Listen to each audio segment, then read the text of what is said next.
catch the recording later as well.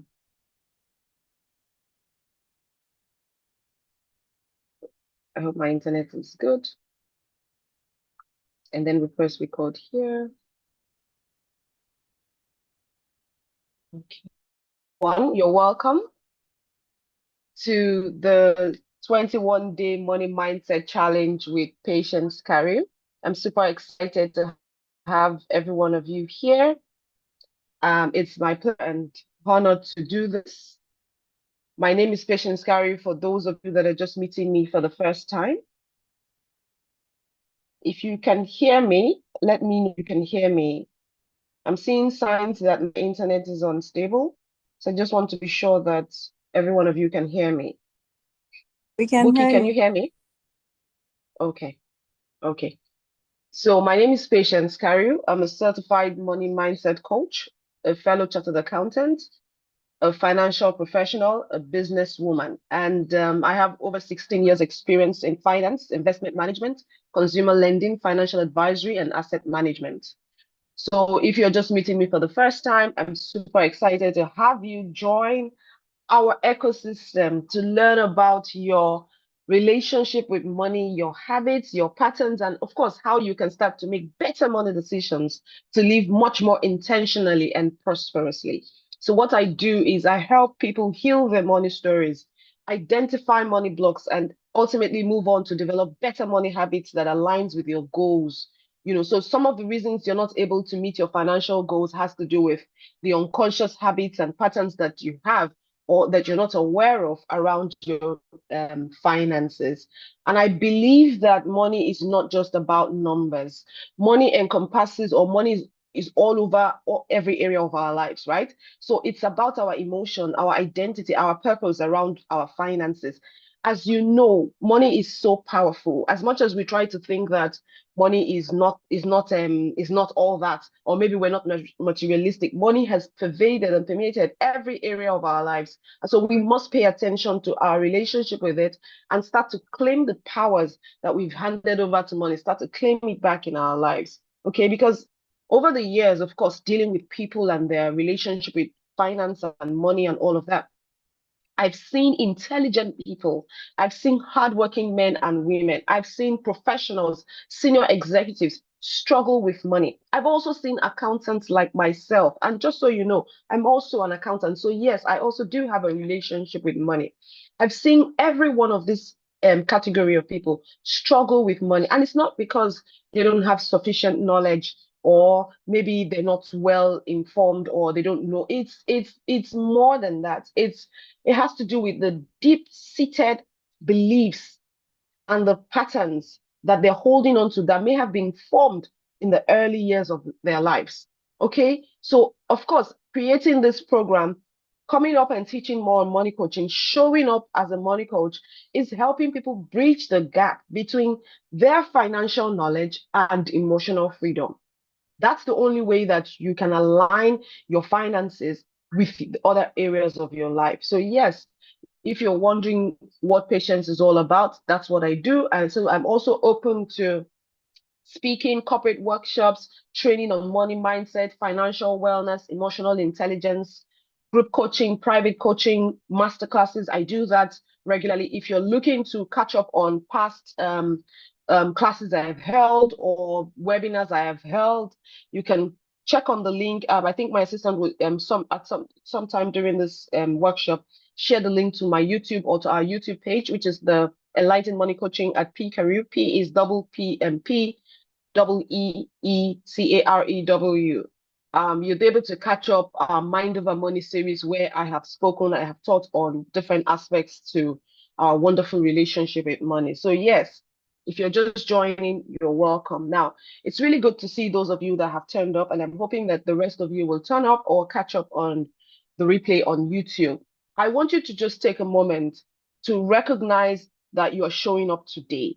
I didn't share any exercise today because I wanted us to have this session where we'll really talk about our reflections, the experiences that we've had around looking at the questions that was shared in the worksheet and how we have come to accept certain things around our life. So today We're going to be connecting the insights that we may have had and explore how those awarenesses that we have come to, how we can then make it a daily act of self-care and empowerment in our lives.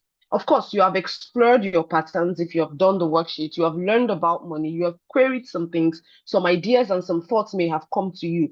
But just so you know, awareness is the first step. It's not about you feeling ashamed or something. It's about you understanding. It's about you understanding and then now using that understanding to gain choice, to have a choice. So every information that you have gotten, right? It's you now saying, how do I use this information? How do I use this knowledge in a way that will help me move forward? So that's the kind of conversation that we're going to be having. So right now, just before we start, let's do some grounding. I always believe that, everything is energy. And so before I teach on money coaching, I talk about your relationship with money, especially when we're talking about awareness, habits, patterns, and all of that. I would advise that we do a bit of grounding where we just do some breathing exercises. It won't take a minute. So I invite every one of you, whatever you're doing, if you're driving, please don't indulge. If you're sitting or you're resting, just put your feet on the ground and then just relax, soften your gaze. I know you might be looking at me or whatever you're looking at, but just allow yourself calm down and take 3 breaths in. So when you inhale the breath through your nose, I want you to hold the breath for a moment and then exhale through your mouth. So you do that 2 more times. You breathe in, and this time around, you're breathing in clarity. So I'm going to do that as well.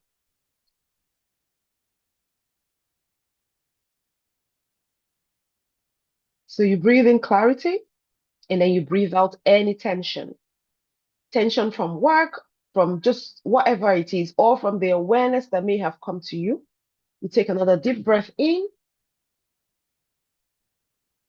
and then you breathe out every form of tension. So you're inhaling clarity, and then you're exhaling tension.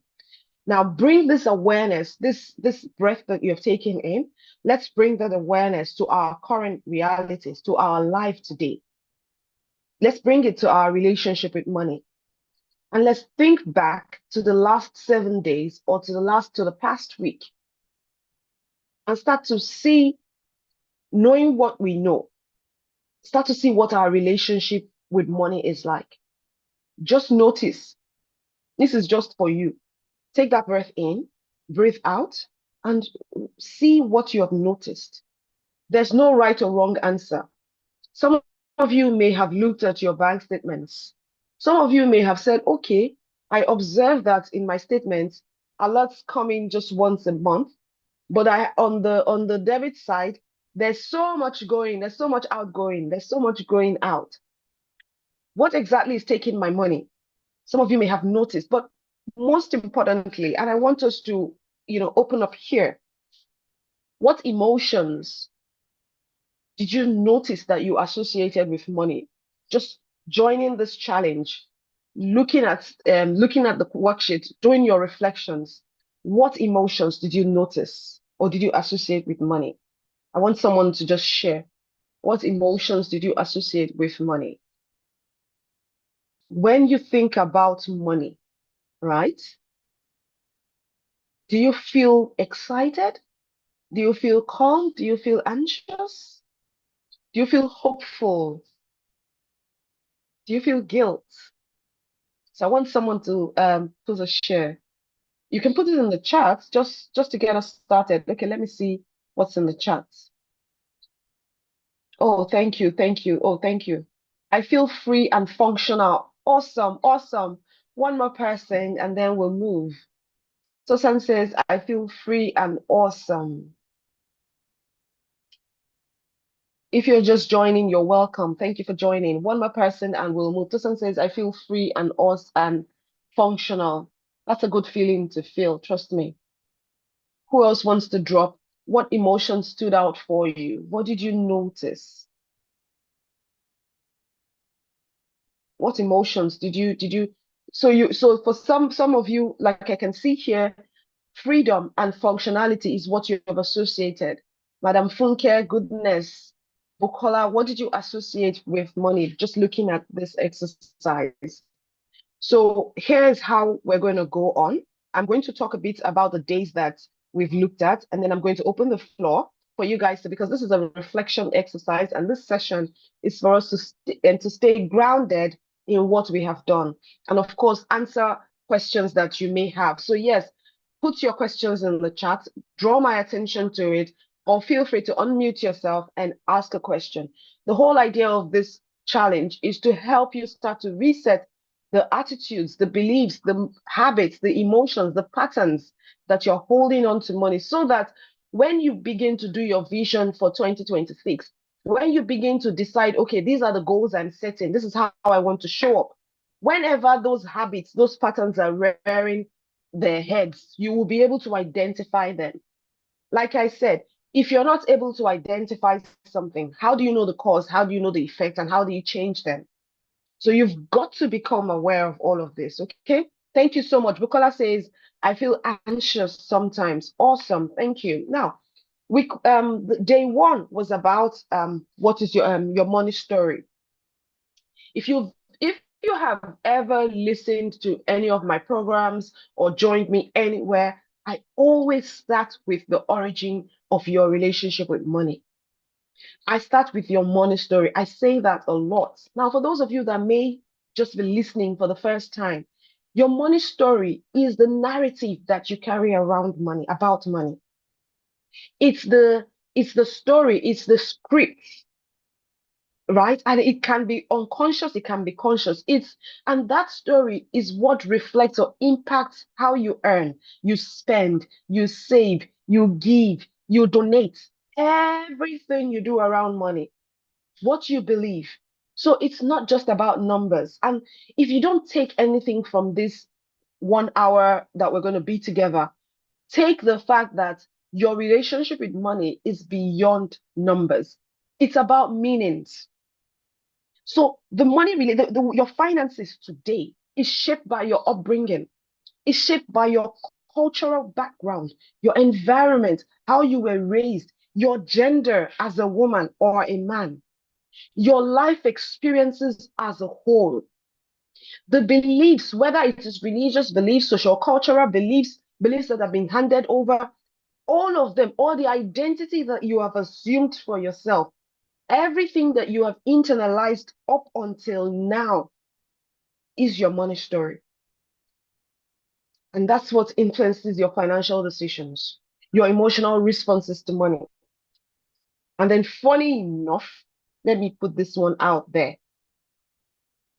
your self-worth, your self-belief, your self-confidence, the way you show up, your value in the workplace, all of it is tied to this money story. If you didn't do day one, go back. And just so you know, this is just a snippet of what it looks like, but at least it will help you. So it says that growing up, money meant in my home, people who had money where the messages are often, I did the exercises as well. Let me see. I did it. I don't know if you guys can see. This is day one. What camera can you see? This is day one.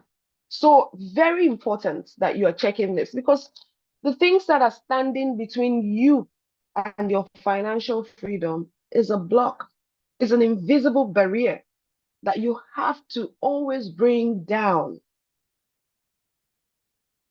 So very important that you start to know that, okay, how your family talked about money. Was it one of pride, shame, secrecy? Was it one of tension? Was it one of excitement? Was it one of spending? Was it, someone like me now, the way I was raised by a chartered accountant as a father. I was raised by an investment banker as a father. So you would imagine that the way I was raised probably different from the way some of you might have been raised.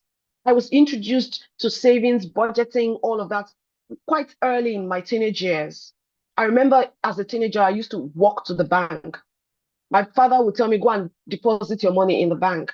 My father started investing in shares for me when I was a teenager. So I knew all of these things, yet here I am today, going through, experiencing money challenges, and then now saying, okay, now that I know what I know, how do I empower other people?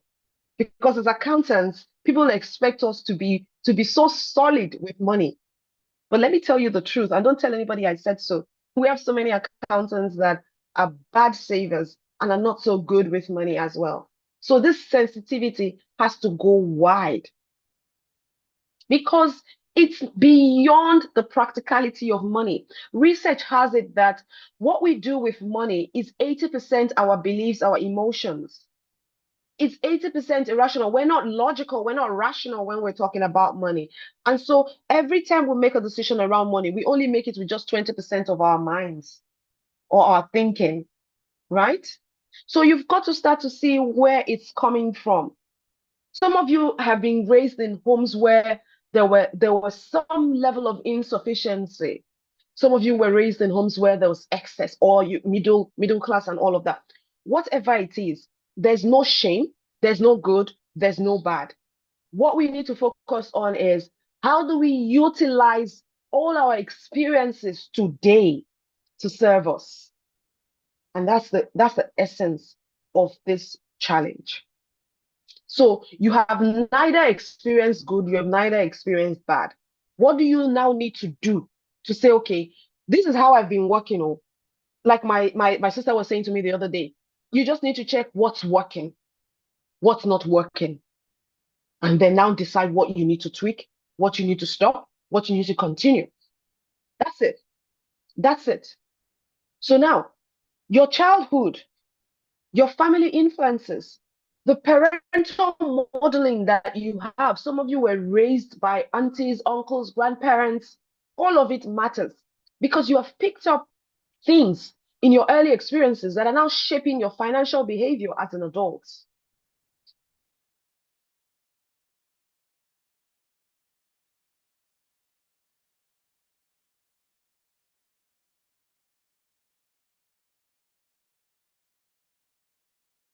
You know, am I still on?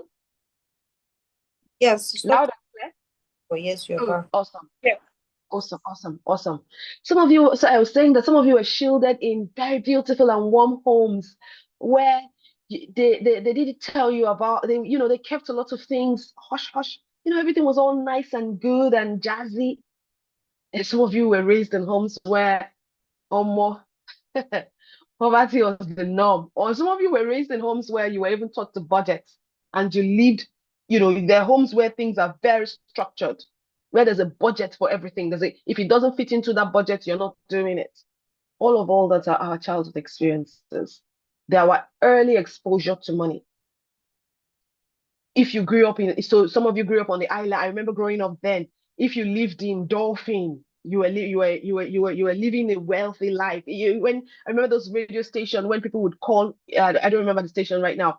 Oh, I'm calling from Allen. I'm calling from Dolphin. Those things then. So the environment, those types of people, you look like, oh, you that you are living in Isolo or Okota, you're not living in the same. You're not the same. All that are early experiences, right? Those are social economic background. Those are what we call environment. Because privileges also creates a different money story, a money experience. So you find three children from three different environments or three different social economic class, right? And they have three different exposure to money, three different drive to finance, to the way to even to outlook to life, right? So you also some people that were raised by just their moms, and there's no disrespect being raised by your mom or whatever. No, I'm just saying that stress around money, children experiencing it also when they get to adulthood, right? There's a lot of anxiety, there's a lot of avoidance, and avoidance, touched on avoidance on is either day 4 or day 5. I'm not sure where I said facing your money with courage or something, right? That is avoidance, anxiety, because you subconsciously you have associated money with stress, right? So you avoid anything that would lead to money conversations. You avoid anything that lead to. So all this are habits. They are patterns. When we talk about money story, we're talking about your behavioral patterns, the impulsive purchases that you have, the reluctance to invest because you are afraid. And this can happen to anyone. Some people's major impediment to investment is fear of loss. I don't want to lose money, so I'm not going there. Some people is over saving. I was speaking to someone yesterday and I said to her, a lot of accountants, they oversave. People say, oh, accountants manage money well. Subliminally, there's something driving them. And so they're oversaving and they're oversaving to a point of joylessness. There has to be a balance to everything, right? What about hoarders? There's a reason for hoarding. People hoard things. We hoard possessions and we hoard money. You're hoarding the money, inflation will come and eat up that cash that you're hoarding. But why are you hoarding? There's an emotional trigger. There's something underneath or beneath all these behavioral patterns that you need to investigate. You might be hoarding because of a lack or because of a past experience or just generally a scarcity mindset. Whatever it is, you have to bring it to light. And that's what and see, once you do day one, you are able to break through the rest of the challenge. And that's the essence of me. I'm spending so much time on it. So any questions for me? Let me just quickly look in the chat. Any questions on day one as we quickly move? There's nothing there. Any questions? On day one, did we have challenges? Because I said everybody should bring in their questions and their challenges. So I'll assume that everything went well. And then if there is, oh, Grace So Amazing says she has a question. Please go ahead, Grace. You can unmute yourself or you can put it in the chat. Oh, yeah, you can. So why don't you put it in the chat? And goodness, go back to the group, write, I joined late and don't have access to day one. And then my assistant would revert to you on the chat. Because right here, every one of us are focused on the live session. Grace, do you want to unmute or share your experience via the Yes, chat? Please yes, go I ahead. don't know if you can hear me. I can hear you. Where are you joining from? Good morning. I'm joining from Abuja, the Federal Capital Territory, and I'm Thank happy you to so be much. here. Thank you. I want to ask, I don't know if this falls under day one, but it has to do with savings as well. So it's the scarcity mindset as well as the abundance mindset. So the question is, when you store things, like you, for instance, you buy things in bulk, you are someone that would like to, get things available, and you're told that so where would you place that, buying things in bulk so that you don't have to keep buying, and then also someone that would rather do things, as it goes. You don't need to keep, just, buy when you need it, you buy and you move on. So where will you place, such a person? And that this is beyond, buying stuff. It also cuts across a lot of things. Why keep things? Why do things? It sounds like you are afraid of something that you may not, why don't you just go? So I need you to help me um break it down, if you may, to let us know which one is the actual scarcity mindset and which one is the Abs- abundance mindset. Thank you very much. Absolutely. Thank you, Grace. Right, I do not take it for granted. I'm super honored to have you. Is this your first time in contact with me? Have you ever had any contact with any of the materials? Have you ever met Patience Carew online, YouTube, LinkedIn, Instagram? Sorry? Is this your first contact with P Carew? Have you ever met me through LinkedIn, Instagram, YouTube, or via emails? I just want to know. No, no, this is not my first time. This is not my first time. Okay, that's okay. Thank you. Now, your question is, buying things in bulk, you'd like to know if it's savings or if it's from a place of scarcity. Firstly, why are you buying things in bulk? So two parts. You're either buying things in bulk because you want to keep them, you don't want the price fluctuations to impact you. I like to buy things in bulk and store them in the freezer for 2 months, for at least let it last 6 weeks, 6 to 8 weeks, so that I'm not having to deal with, oh, tomato prices has gone up, this has gone up, and I don't have the luxury of time to keep going to the market or keep ordering things into my home. So now that's one aspect. Now, the other aspect is, am I buying things impulsively or buying things from a place of hunger, from a place of need, from a place of, I don't want to use the word scarcity, but from a place of, oh, I have to have this thing at home. Because we have to get to a point where we're recognizing our actions. Our beliefs drive behaviors. What we believe. What do you believe what is the belief that you're holding on to with what you're doing? That's what will be driving the behaviors that you are doing. And that's what will manifest your identity or the actions that you are taking. Now, you asked another question. Are you doing things as it goes? Now, if you're doing, so there are also people that don't buy in bulk, they just buy as they go.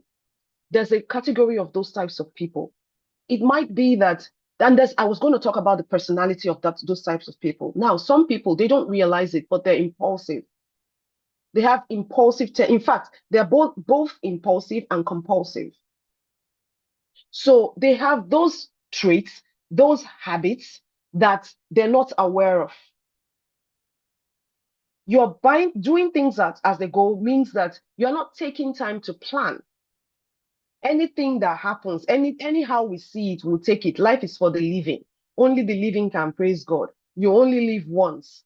When you are hearing those sorts of things, two things, they're either not being intentional with certain areas of their lives, or they're practicing avoidance with some critical things that matter. Nobody is saying that you shouldn't buy things impulsively. Like if you read the chats on the group, somebody said, I also spend for emotion, I do emotional spending. Mental health is key, is critical. Whatever helps regulate your nervous system is critical. You can spend money to feel good, fine. But to what extent? The same way you can buy in bulk. Now, are you buying in bulk and things are expiring in your freezer? What is triggering? What is the intention behind your action? That's what you need to now begin to pay attention to. Why keep these things? If it's bordering on hoarding, you would know, because you will start having excess above excess, or surplus above surplus of things in your house. And once you start having them and they're experiencing freezer burns and things are expiring, you know that you are nearing signs of hoarding. Now, it's not only food stuff that we hoard. We hoard things as well. You have related this to food stuff. What about clothes? What about personal effects? What about used and unused items that clutter our space and leave the place disorganized, that drain our energy because we're overwhelmed as to what to do with them? But we're also tying down monies buying those things or getting ourselves involved in those things. You can even hoard courses as well. All those trainings and things you pay for, you don't finish. So it shows up in different ways. The whole idea is, what is the intention? What is the belief behind that behavior? Once you unpack that, you'll be able to say, okay, I want to change this. Okay, maybe I don't need to, or maybe I just need only a basket of tomatoes and it will actually last 2 months. And then it will allow us to be able to eat fresh tomatoes after 2 months. Or maybe it's just 2 cartons of chicken we need. Do you see, once you start to check yourself, and it's a very good thing that you asked this question, because then it will help you start questioning your actions when you're making your spending choices. And of course, maybe you start doing a budget or start observing how long it takes you to consume what you're spending money on, so that you can plan appropriately and become more intentional with your money. I don't know if that helps. Grace, Did I lose you? Are you here? No, Is I'm Grace here. here? Yeah. Yes. Thank you so much. It Okay. was helpful. Did that help? Okay. Yes, it did. Okay. Yes, it did. Thank you. I hope I didn't miss any part of the question. I think those are the two things I picked. Okay. No, All no, right. no, you So the didn't. day So two. no, the only thing Okay. I would ask is, so for someone that does the go they do things as it goes, like on a daily, where would you Yeah. place that? Or it still boils down to the person's belief, or how would you call it, So scarcity, beliefs or drives it's just everything. Belief. So it's the way, it's your upbringing. It's the way you have been trained. It's the way you have been modeled. If you do things at a go, because even life demands some level of discipline from us.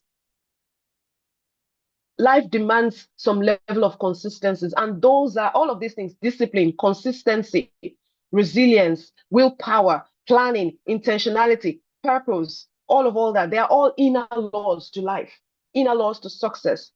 So for every time you do things there will be times you make spur of the moment decisions. But that's why there's something called mid-term planning, long-term planning, short-term planning, and all of that. Do you get?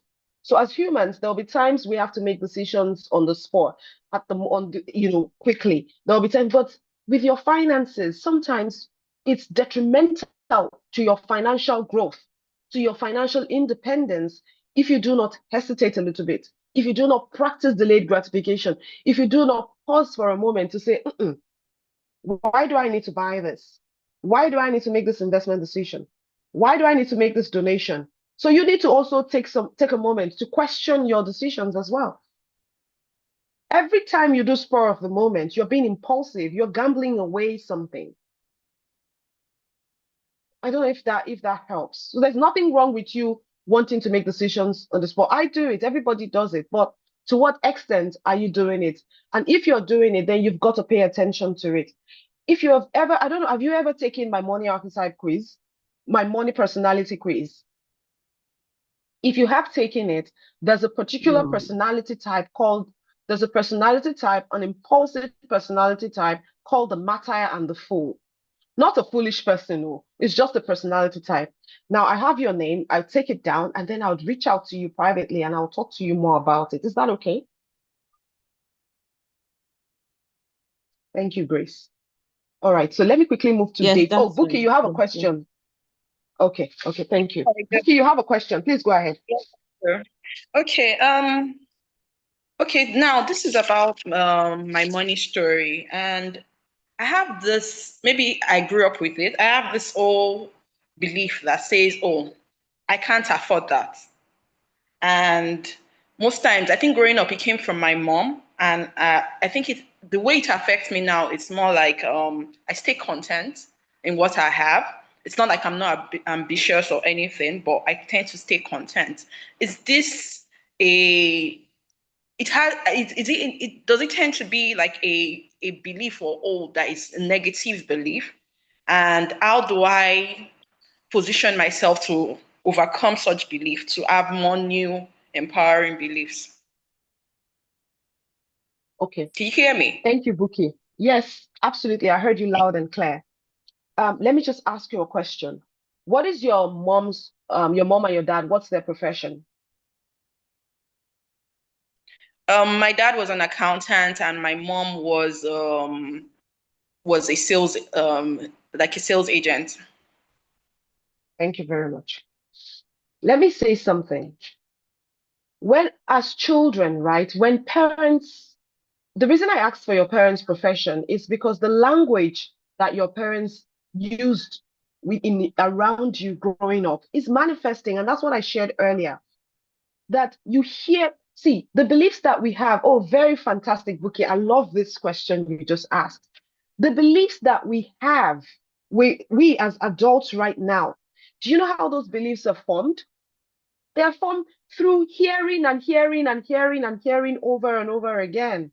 So much so that they are now embedded into our inner belly, our subconscious, and they're manifesting as different behaviors today.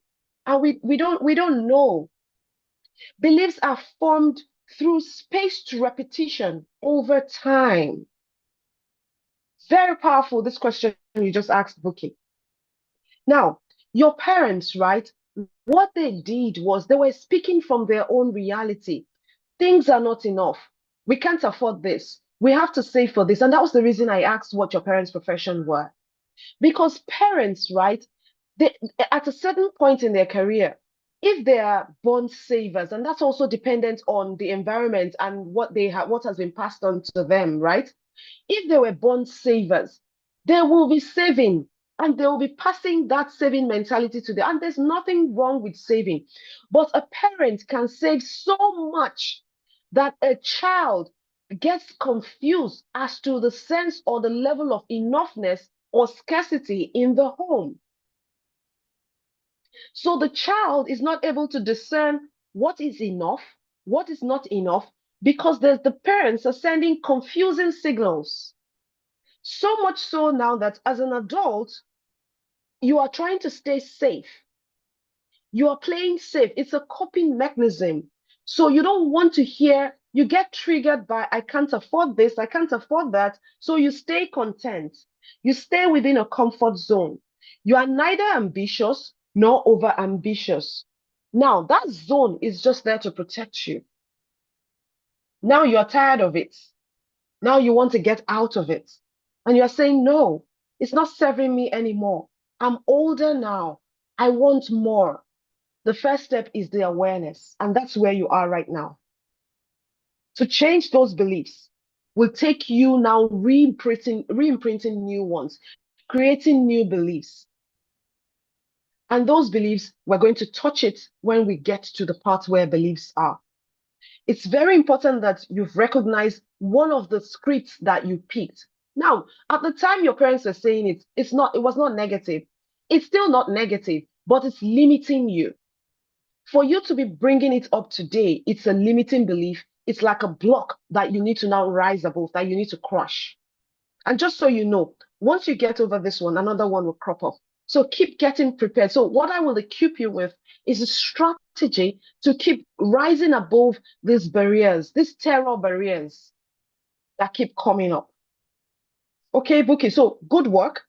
Excellent that you have discovered that, okay, I noticed that hearing I can't afford this is a trigger for me. It's now making me stay content because I don't want to move from a space of lack or sufficiency to a space of insufficiency or to a space of excess. I don't want to deal with lack and I don't want to deal with excess. So I'm in between because that's where I saw you keep playing safe. But the question is, in what other area of your life are you playing safe and staying small? Because the phrase, I can't afford that, might just be a projection that is keeping you bound. And that's for you to think about. So we'll come back to how do you overcome? Okay? Does that help, Bookie? Yes, it does. Thank you very much, Coach B. You're welcome. Thank you very much. Thank you. So guys, keep the questions coming, okay? Let me just quickly look at day 2. So day 2 was on what was day 2 on? Spending awareness, tracking your emotions. Like I said already, every spending decision you make is based on, you think that you are spending because you need something, but what triggers your spending is your feelings, right? And your feelings, of course, the feelings that is making you spend, you're not aware of those feelings, though. That's why you need Carew to draw your attention to it, because those feelings, what triggers those feelings are current realities, stress, economic issues, all the economic issues that do not take permission from you to happen, all the life that is lifing that is not taking permission from you to happen, celebration, you're celebrating something, it can cause you to spend. And I talked a bit more about it on the audio message. Now, your spending also, one thing very critical to mention, your spending also can also be triggered by your desire for control. You want people to tell you thank you so you can feel good. You give because you want to feel, because you feel, and there's this dopamine rush when people really appreciate you when you give them something. Giving is so sweet and warm. When people say thank you, you feel like a good person. But is it for manipulation as well? So you've got to think about all the things that your spending is doing for you, because it's also a coping mechanism. Everything, most of the unconscious behavior that we do, and that's why, in psychology they say you should utilize many of these learnings. They are coping mechanism.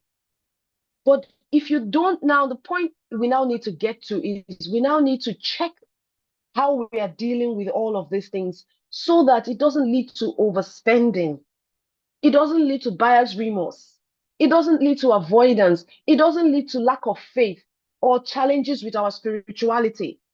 Did I see I have a question again? Okay, no.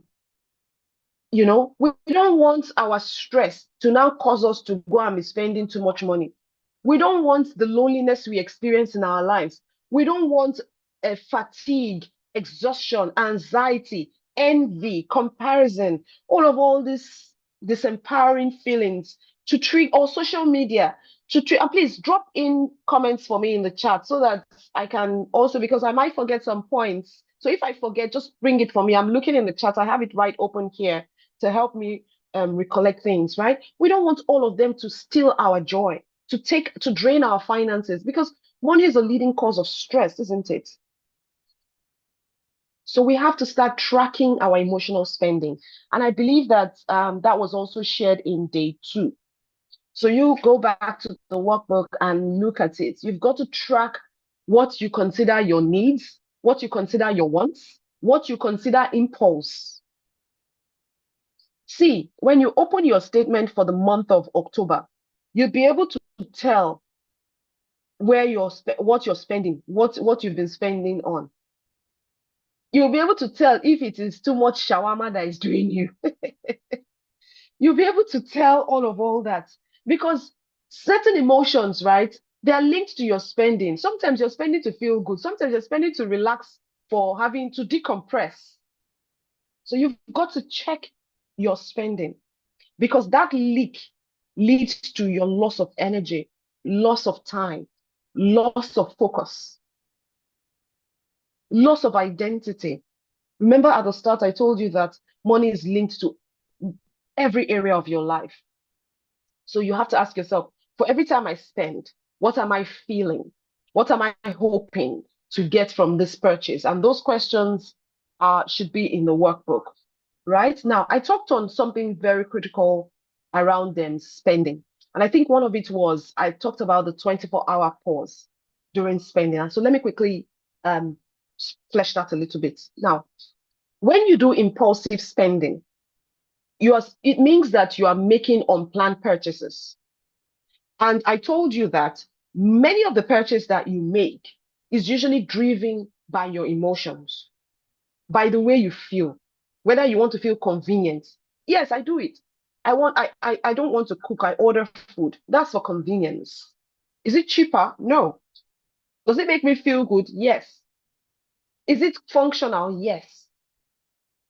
Does it save my money? No. So it's not only because I have to. It's also my emotions, the way that I feel at every point in time. But then there are also external things that also impact your spending. And that's why you must know what the 24-hour rule is with managing your finances.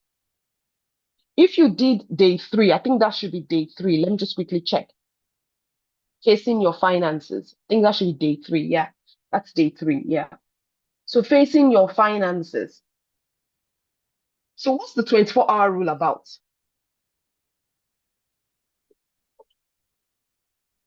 Excuse me, just had a glass of water. 24-hour rule, right, is a wait period that helps you break that buying cycle. So it's that space that you create between the urge for you to buy something and the decision to buy that thing. So that space in between allows you reflect. Yes, it allows you become intentional. Because your spending sometimes, right, can get disguised as emotional urgency. So every time you want to spend is urgent. Is what you heard, come and borrow me that urgent 10K, or I need to urgently buy this. I need to, all your spending decisions are urgent. So how do you now tell yourself, I don't need this now? I feel like this, but I don't need this now. How do you tell your brain, calm down, relax, let me breathe? Because sometimes you're trying to relieve boredom. And I know many of you can relate. You're trying to feel, relieve stress. So you have to become aware. Sometimes you're sitting down on your bed and on your phone, you're scrolling through Instagram and you see a beautiful pair of shoes. Before you know what's happening, you have clicked buy.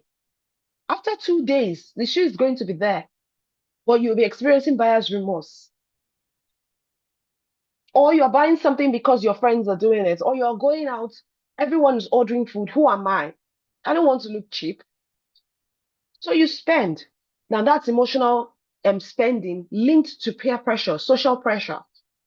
Or you tell yourself, I can't come and kill myself. Oh. I've had a rough week. I deserve something nice. So you splurge. That's a valid emotion. But when you do it all the time, what does that mean? You're overspending. And a lot of things drive this overspending. Even advertising, or your TV, your social media, YouTube, every time, limited offer, only 3 left, sale, flash sale, once in a year, miss this or miss that or something. But the fact that you have access to your credit card, the fact that you can just tap, the fact that you can just, all you need to do is just type your card details and that's it. All you need to do is just click transfer. It just makes it so much easier. And it's all a trap. So, and that fear that you don't want to miss out, those are the things that you need to keep pay attention to. Because when you don't, you everything now ends up in regret and shame, and you think you don't have control over money. So you hear people say, my own problem is, my own challenge is, my own. No, it's because you haven't learned how to apply impulse and action. I do it too. Maybe like they will say, maybe because I'm an accountant, if the purchase is very large, oh yes, I'm gonna sleep over it. I would say so. It's not 24 hours though. That's if I'm not Googling the advantages and the disadvantages. Or I'm not reading the reviews from other people, that other past purchases or all of that. So you've got to pay attention. So if you go back to the workbook, you will see that there are questions that says, why do I want this? What emotions are driving this? Will this support my financial goal? How would I feel when I buy this? So these are the little things that you can do. Create that want list. Think about your spending. Set alerts and reminders. Talk about it. These things, right? It's not only with money. Imagine that in your relationship, you are also taking a moment to think about your reactions. By the time you wake up the following day or 30 minutes later, you are with a clear head. You might not even necessarily revenge or do what you wanted to do because you just find out that it's wasted energy. So the 24-hour rule is not just powerful with your finances, it's also in your personal life, in other areas of your life, because you get to ask yourself, how am I feeling now? Does it fit who I want to be, who I want to see, who I want to project? Does it fit my goals?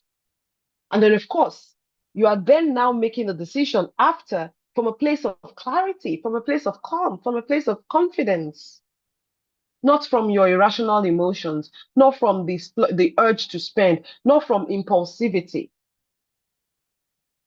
Michelle says that Black tax it is for me. As the first child, I've always been made to share whatever I have with siblings and families.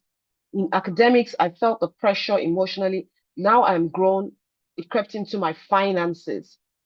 It makes me live in a lack somehow because I never have enough for myself. Thankfully, I'm very aware now and I've begun to say no with confidence. Good for you. Good for you. Thank you for sharing.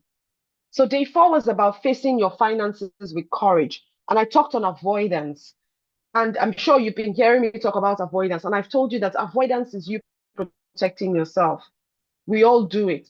We all avoid difficult situations. When something feels unsafe to our body, to our nervous system, our brain interprets it as fear. We withhold. We step back. Our brain tells us to avoid it. That's when we do the fight, flight, or freeze. And flight or freeze. That's when we do that. And many people have learned that money brings a lot of tension, money brings a lot of stress and fear. So they have trained their nervous system to just avoid it completely in relationships, with businesses, with friends. So you even borrow somebody your money, you will not be able to collect the money back because you want to just avoid the tension associated with collecting the money back because you feel that when you ask for the money back, it's going to cause tension. No, you don't want to open your bank alerts, not because you don't care, but because you don't want to deal with the panic, the shame, the guilt, the guilty conscience that is associated with it. But like I said, it's not a bad thing. It's just your own body telling you that I'm not ready to face this thing. Hello, hello, baby. I'm not ready to face it, please. If the letters come, leave the statement there. I'll be all right. I'll come back to it later. And then you keep procrastinating and you never get around to it. So, how do you know that you are practicing avoidance? You're not opening your bank statements. You are ignoring your debts. You're not paying for, if you have credit card debts, you're not paying your credit card debts as they come due. You don't track your expenses. You don't plan your expenses. You don't want to hear budgets because it's restrictive. Not only because it's restrictive, because you feel like it confines you and it makes you, it constricts you in a way. Psychologically, it projects scarcity for you. You feel anxious and guilty when you think about money. And of course, all those narratives that you say, I'm bad with money, I can't afford this, I'm not enough. Do you know what's causing all these things? All this avoidance. There are psychological factors. It's fear of judgment. It's perfectionism. It's overwhelm. Overwhelmed because you don't know where to start. Sometimes you say to yourself, I'm not earning enough. So what am I even looking at? Sometimes you say, the struggle is too much. So you shut down. The economy is not moving. How much are they even paying me? So you shut down. That shutting down is the avoidance. So that's what the avoidance does. So I think the questions there that says that what is the one financial task you have been avoiding and what would happen if you took a first small step towards it? That was a reflection question there. I don't know what some of you might be avoiding. If you can put in the chat for me what you think avoidance is or what you may have been avoiding in your own personal life or your finances. I want to see in the chat very quickly what you think that you've been avoiding or what avoidance means to you in the chat. So put it there for me. But while I'm waiting, I'm just going to quickly talk on, the small steps that you can take. You can start by opening your statements. Just last month, I was doing something and they requested for my bank statements for 3 to 6 months. Even me, when I opened the bank statements, I was like, what's going on? So many outgoing, 20K here, 100K there, 50K there, 10K there. And the money just keep going. But then it's a reflection. Am I giving too much? Am I eating out too much? It just tells you. Money is a mirror. So yes, what other small step can you take? Are you writing down your total expenses for the month? Are you making a list? Are you scheduling check-ins with your investments? Are you able to walk into the bank to say, okay, I want to start savings, or I want to open an investment account, or I want to deposit money in the voluntary savings or emergency, what mutual funds, or I want to, please tell me how treasury bills work. What small step do you need to take? You'll be amazed how many people out there are afraid of doing investments because of trust issues. So even too much knowledge can impede you, can restrict you. So yeah, so for the avoidance, I was hoping to see something in the chat on avoidance. Psychologically, you can tell yourself that this is safe now. I feel safe to do this. if anything you're struggling with, okay, I see someone says not opening my bank statements and avoiding asking back for the small, small loans I give out. I tell myself they will come back, but that's when I will say no. I tell myself they will always come back, and that's when I will say no. No to what? No to the money not coming back, or no to collecting the money. Which one? Which one?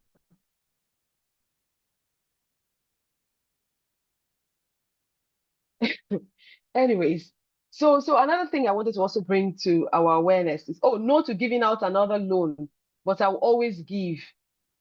Another person says, I avoid reminding my clients. Oh, no, no, no.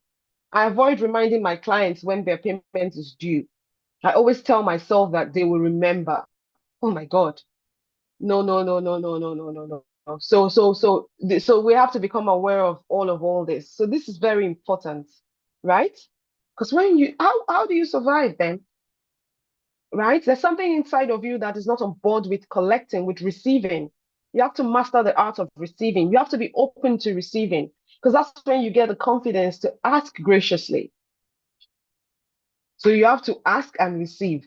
So you have to learn how to ask and also learn how to receive. It's shame that shuts down, that makes you shut down. What is the value in what you're giving? And when you recognize that value, attach a worth to that value, you'll be able to receive the exchange for that value. So you have to become more compassionate with yourself, and all this awareness, very, very important. Very, very important. Your nervous system is going to learn that it is safe for you to engage. It is safe for you to ask your clients for their repayment. It's safe for you to talk about money. It's safe for you to read up on financial information, learn about things. Okay? Thank you so much, everyone, for sharing. So, any questions? The floor is open. I'm almost wrapping up. I was just looking for the next day. I think the other day was beliefs and then skills.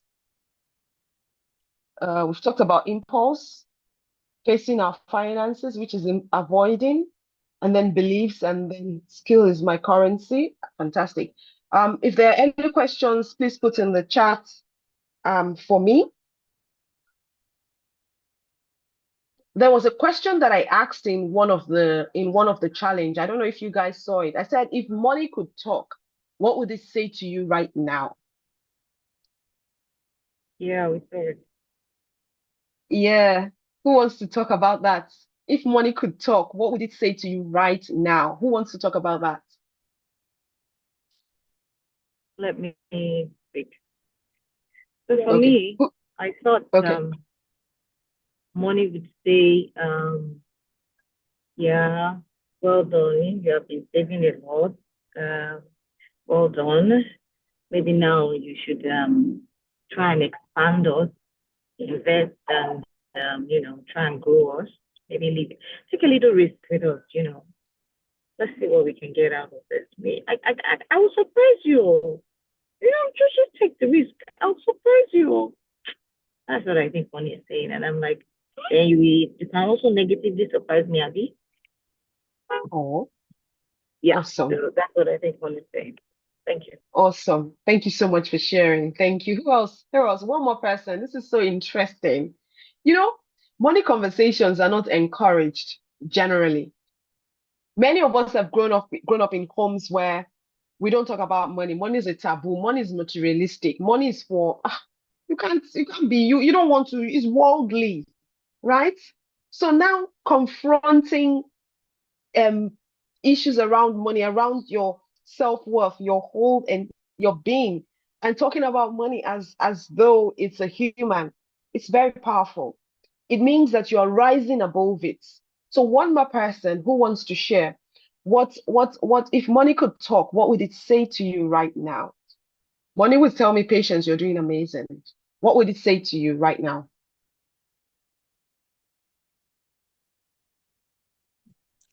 Hello, hello, ma. This is Please go Michelle. ahead. Yes, money will act very surprised. My money will be very surprised and will be like, what is going on? what is going on in a very impressive way. That's what I think my money will say to me. Wow, thank you. Thank you so much. That's awesome. And how does this make you feel?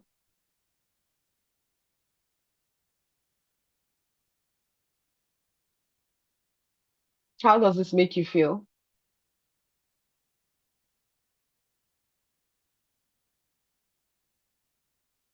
Okay, maybe we lost her there. There's a question in the chat that says, is it okay to have a budget for all these small spendings here and there, like 20K, 10K, and once you exhaust that budget, you're done spending further? Could that be a good money habit? Thank you, madam, for asking the question. So someone had asked me this question in the past, and what I said to the person, and I'm going to say it to you this way first. First and foremost, everybody have their own unique personal finance management. So whatever you set aside for your spending is your own personal budget. My own personal economy is different from your own personal economy. So yes, the easiest way for you to spend money or to give money out is to allocate.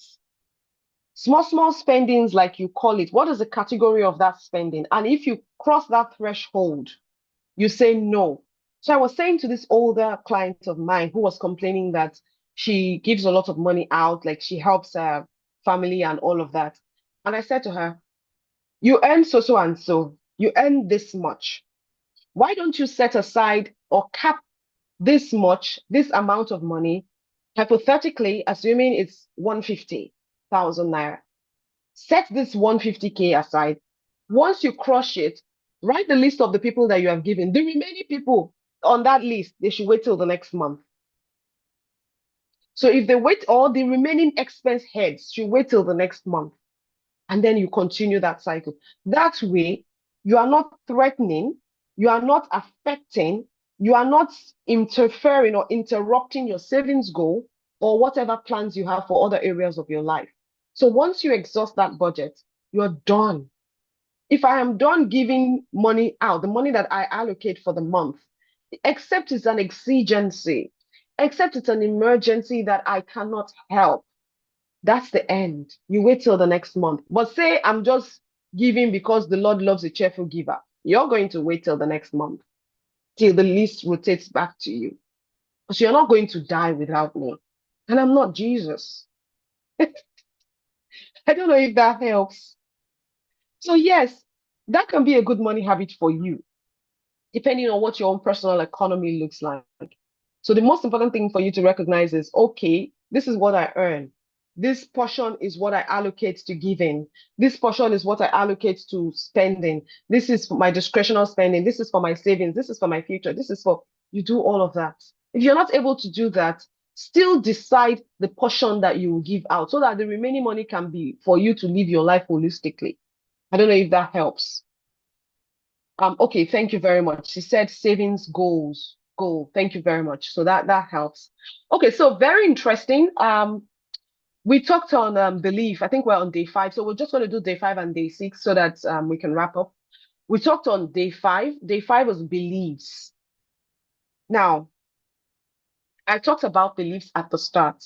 And I told you that the beliefs that, oh yes, when I was answering the earlier question, and I told you that the beliefs, oh, thank you. Thank you very much. I don't know if my team wants to put the, what do you call it, the survey, so that other members can share what they would like to see, and just so we can get feedback. Excuse me. So we can get feedback on how the challenge is going and tweak it a little bit as we begin a new week tomorrow, right? So if there are questions or if there are observations, and if you don't get the survey, you can drop it in the chat for us, how the challenge is going, how it's been for you, what you would like to see, what's happening, what's not working. Just give us a feedback so that we can serve you better. So yeah, so we talked of beliefs. So I remember I told you that the beliefs that you have are formed through spaced repetition, through your upbringing, through what you hear back, back to back, right?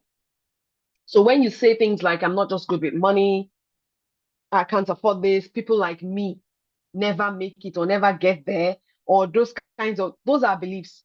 And what you're doing is you're reinforcing those beliefs in your life. And they might limit your capacity to grow, to evolve, to be something better. Those narratives, those stories you are saying, right?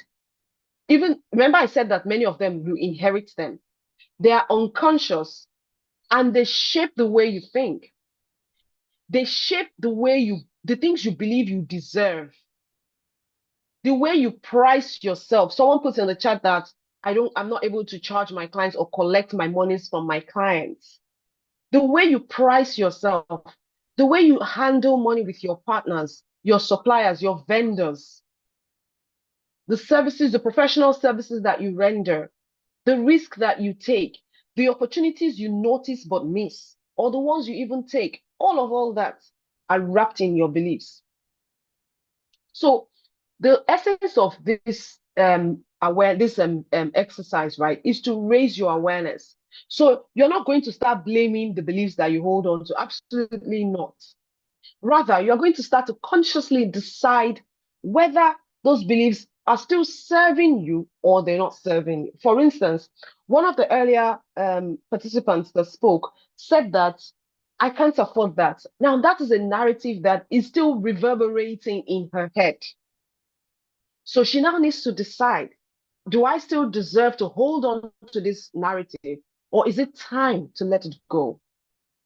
So the thoughts, the assumptions that you hold around money, whether they're unconscious or whether they're inherited, or whether they are the identity that you have placed upon yourself through your emotions, through your work experiences, through your social interactions, your relationship with the friends, they are what shapes the beliefs that you have. And of course, the identity that you then project. Your identity is the way that you see yourself. Some people say, oh, I'm not a good saver. I'm a spender. Or no, I'm an investor. Or no, I'm a hustler. All that are labels. So combine everything with your beliefs. That's what shape the financial decisions and in fact, your entire financial destiny. That's what shapes it. So very important that you understand it. The layers to your money beliefs are from inherited messages, personal experiences, inherited messages by the things you heard growing up, personal experiences by the things that you have experienced in your life that are significant. Like maybe your parents divorced, maybe a significant parent passed on, died, maybe there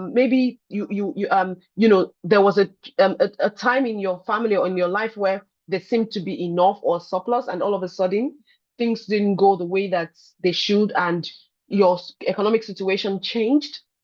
Maybe you were told no to something you really wanted as a child, or maybe you personally have lost money through investments, through business, through relationships, and all that has created fear inside of you. And then what do? You make a conclusion about yourself that you're not responsible. You give yourself an identity. I'm not responsible with money. I always struggle. I always have to work hard for everything. Nothing comes to me. I can't be trusted with money. I can't be trusted to even make fun. I can't even trust myself. Now, all of this sits beneath the financial behaviors that you're manifesting. So remember, I said that the identity you give yourself, the label, is the role that you play. And a lot of the times it is unconscious around money. Remember, I also said that when you become aware, then you can begin to make significant changes. The point of the whole essence for week 1 of the money mindset challenge is awareness. That's the point. And that's what we need to become aware of. So are you ignoring your bills? Are you finding joy or finding relief with your spending? Are you feeling secure, or do you find security and safety by holding on to your money? Are you chasing a lot of income and tying it to your net worth, your self-worth? Are you seeking growth, or are you risk averse? Are you afraid of taking risk? Are you able to visualize the future? Some people are stuck in the past. They can't think about the future. So the question is, what identity are you showing up with your finances? The behaviors that you have forms the identity. And the identity reinforces the original beliefs that you are holding on to. So all these are unconscious. So now you're going to go back to, if you didn't take this exercise seriously, you're going to go back to the workbook, or you're going to go back and think about the beliefs that are holding you back. Ask yourself, where did it come from? Just like the lady earlier shared. She said it came from her parents. Now, how do you change that belief to a more empowering one? How do you replace it? How do you choose a new behavior that reflects the new belief? So now you know the old belief about money that no longer serves you. You now need to identify whose voice am I hearing when that belief reverberates in my head. She has identified it already. It means she did the work. It's one of her parents. Some of you, it may be somebody else. It may be your colleague. It might be your boss in the office. But the question is, what is the one truth that you want to live by now? Because sometimes some of us hold on to beliefs from the past because we're afraid of letting go. It will seem as if we are betraying our heritage, our religion, the people that believe in us. It seems as if we're loyal to the past, we're loyal to our upbringing. So how do you reframe those beliefs from I can't afford that to okay, thank you. So I deserve to feel safe with money. So I'm learning to handle money with confidence and grace. So I'm capable of creating the financial future or the income that I deserve and I desire. So I am enough. Rather than compressing ourselves to stay content. So we have to pay attention to all of this. Right? This is a whole topic on its own. Belief change is a modality that needs to be done that we are not going to do here. So Buki, I will come back to you privately and we'll go through a modality that will help you shift from that state to a more empowering state. Now let's look at your skills as your currency. There are three dimensions, or there are several dimensions of use and of your skills to wealth. Now you have functional skills, and these ones are the things that you do well, or other people depend on you for. It could be organizing, it could be writing, it could be teaching, it could be analyzing, it could be planning, whatever it is. But they become what you call your side hustle, or your side project, or even your main income stream. So see yourself as this. If you are the one person that people always call when they need help with planning or making sense of things or with coordinating things, that is a signal. You're welcome. That is a signal that your skill carries some sort of value.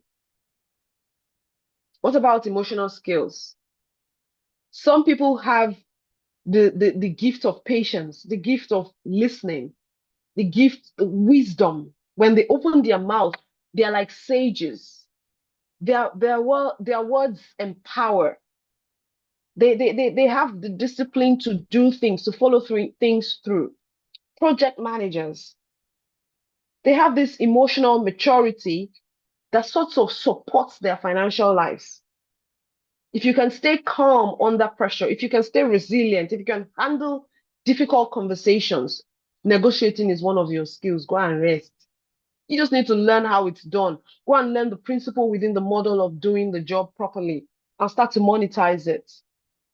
What about if you're a creative or you have relational skills? And that's you expressing your value in the world.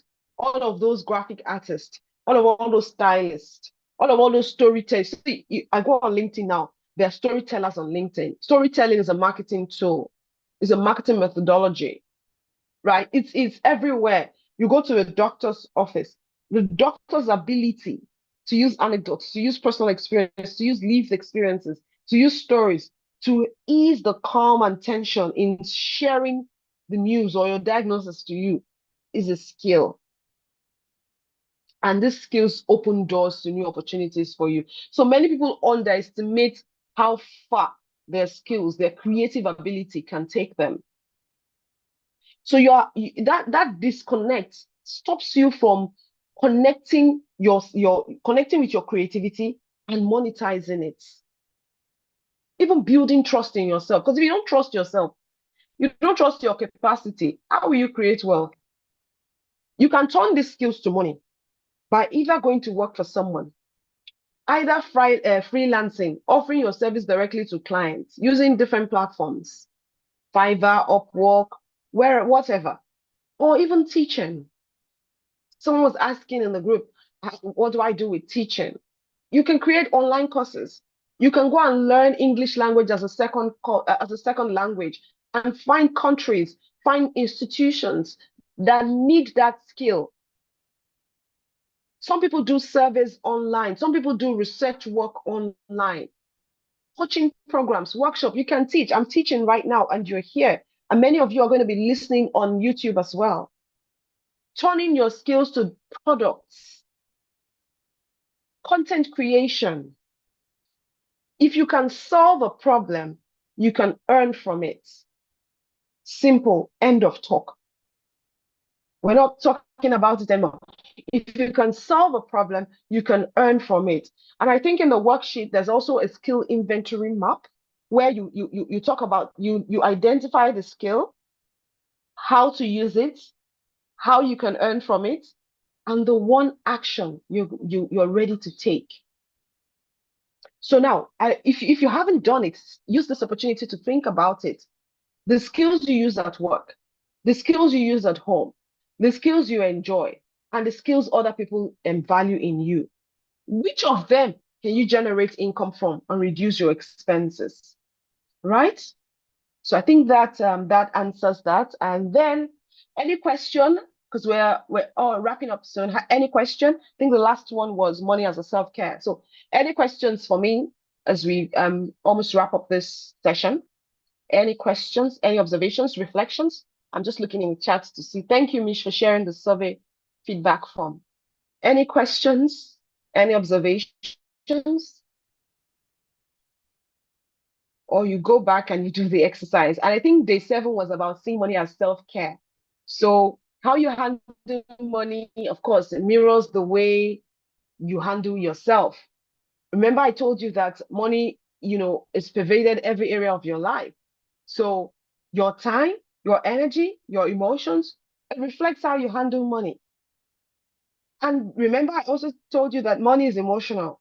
So it means it's tied to your security, your safety, your identity, your self-worth, who you want to be, your love life, your spirituality. So caring for your money is a way of saying that you are worthy. You deserve stability. You deserve peace. You deserve intentionality. And you deserve to also have a choice. Because when you avoid dealing with your finances, you're not just, you think it's the numbers you are avoiding because you're not just good with numbers. You are avoiding how you feel about yourself. But when you pay attention to your money with compassion, with gentleness, with intentionality, with clarity, you are reviewing, you are planning, you are forgiving yourself. You are paying attention to your nervous system, your emotional well-being. You are telling you're reinforcing the belief that you are important enough for you to create the time to care for what sustains you. You need money to pay for the quality of life that you deserve, isn't it? So you equate your money care with your emotional care, because go and check the root cause of majority of the stress going on right now. It is money. And this awareness will help you become empowered. So while I'm not trying to tell you that you should control money, no, I'm trying to tell you to presence yourself around your finances. Regulate your emotions around money so that you can make better decisions. Because the more you connect your money habits with intentionality, the more you make empowered personal finance decisions. So just the same way you care for your skin, just the same way you go to the gym, just the same way you care for your spiritual life by doing your meditations, going to church, praying, all of that. It's the same way that your money deserves consistent attention. So ask yourself, how do I feel this week? And that's it. So normalize thinking, working, talking, checking, doing everything with your fine. Normalize it. Reading things about going on Yahoo Finance, Nairametrics, all this Investopedia, just reading generally. One of my mentors said to me, Patience, just even watching the 7 p.m. news will just help you stay a bit updated. I was initially running from all the bad news and everything, but you then find yourself not being updated with what's going on. And that's how you stay grounded. So I'm not here to tell you something so grand. No, I'm here to remind you that what matters is the care, is the energy of care, not necessarily the skill of action. Because you will just be doing, and you will not be. There's having, there's doing, and there's being. You want to harmonize all of that. Okay? So thank you very much, everyone. We look forward to the next 7 days. Next week, we've done awareness this week. Next week, we're going to be doing alignment. We're going to be turning our awareness into intentional habits and boundaries. Now, if you are not taking the challenge seriously, see it as free coaching for you. I have a surprise for you by the 3rd session. We're going to be talking a bit about investments, about how to take necessary, significant, small actions that will move you, that will help you align your values, your goals with your money. So it's not just financial growth, it's also emotional maturity, emotional resilience, emotional awareness. So yes, I look forward to seeing you guys in the group chat, and I look forward to getting your feedback and encouraging other people. And for those of you that have been communicating in the chat, well done. Thank you. For those of you that have been taking on your reflection exercises, well done. Thank you for showing up. Thank you for being yourself. And congratulations to your growth. Congratulations to yourself. Congratulations to 2026 and to your future. You're already transforming in ways that you might not see right now. So consider this as the seed. And next year, you see the fruits. Thank you very much, everyone. So any questions as we close this session today? Thank you very much, everyone. Any questions? How has today been? How has the session been for you? How has the session been for you?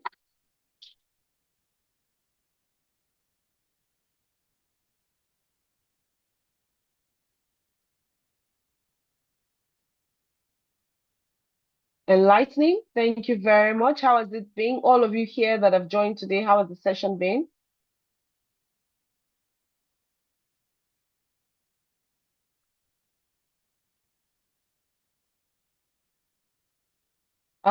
Okay. Does anybody who have any questions to ask? No? Okay. Thank you so much, everyone. It has been my pleasure and my purpose to have this Zoom session with every one of us. Let me